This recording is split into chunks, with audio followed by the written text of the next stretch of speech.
Alright, in this video we're tying a elk hair caddis with a foam body, give it some more buoyancy in the water. It's a pattern I use a lot for brook trout. It's very successful for me. I'll start with a thread base, about a eye length back from the front of the hook. Just give yourself a nice even base all the way back to the bend of the hook. And by the way, we're using a Firehole 419 size 12 for this fly. So what I have now is a small piece of craft foam. Just cut myself off a little sliver, kind of tapered it to the front a little bit. Just tie that in. And what I do here is I kind of, with every wrap, I kind of pull forward. Try to stretch that out. That way we don't overcrowd the shank. Now, get all these fuzzies off here. Tie in your hackle. Now, I like my hackle to follow the grooves in the foam, so I tie my hackle in after. That way, when I wrap this around, the hackle will follow the channel between the wraps of foam. And what I do with the foam is I start with a lot of tension, and with each wrap I kind of let off a little bit more just to put a little taper in the fly, build up the body a little bit. Trap that in, a couple wraps in front, and snip that off. Now our hackle should wrap right in that groove between the layers of foam.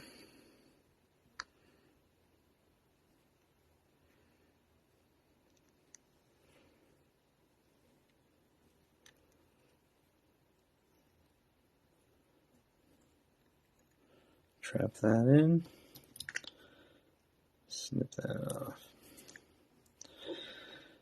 So now what I like to do, just to make a little room for the wing, just kind of snip this back at an angle.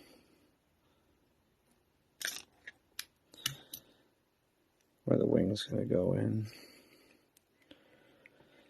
Alright, so I've got some white elk hair.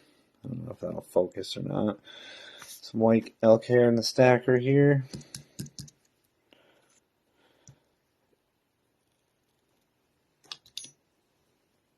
Make sure you pinch the tips nice and tight. You want to keep those aligned. Oh, you got a rogue backwards fiber. So it's really important you keep your tips aligned. Pinch those. You want your wing just to extend just past the curve of the bend of the hook here. So kind of measure that out. And the important trick to remember here is you want to take two loose wraps, and when you're coming around on the second wrap, pull up with your tension to lock that in. If you pull down, it tends to spread the wings down over the hook. You want to keep them up on top, so it's important that you pull up when you pull tight on the thread. So now we'll just peel these ends back. A couple wraps in front just to help make that stand up a little bit.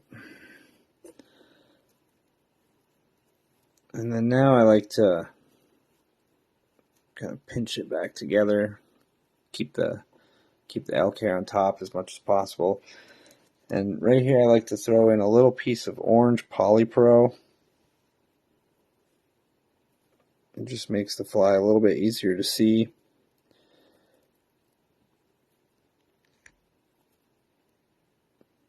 Especially when you get into the riffles.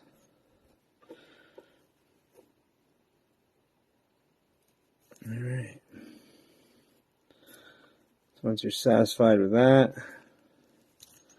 just kind of grab this all together, cut it close, but not too close. And there you have it. And get a little whip finish on it. Trim back that Polypro and we'll be all done.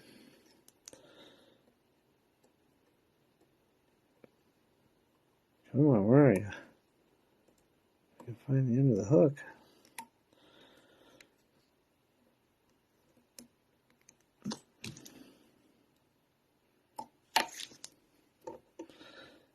Grab this, trim it so it's not quite the same length as the wings. And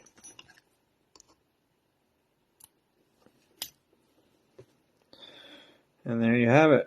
Very simple pattern. We've all seen it. Just with the foam body, gives it a little bit extra buoyancy, keeps you floating for longer, and the Polypro makes it a little bit easier to show up. It's a great pattern. I use it all the time for brook trout, and hopefully it'll be successful for you guys. Thanks for watching.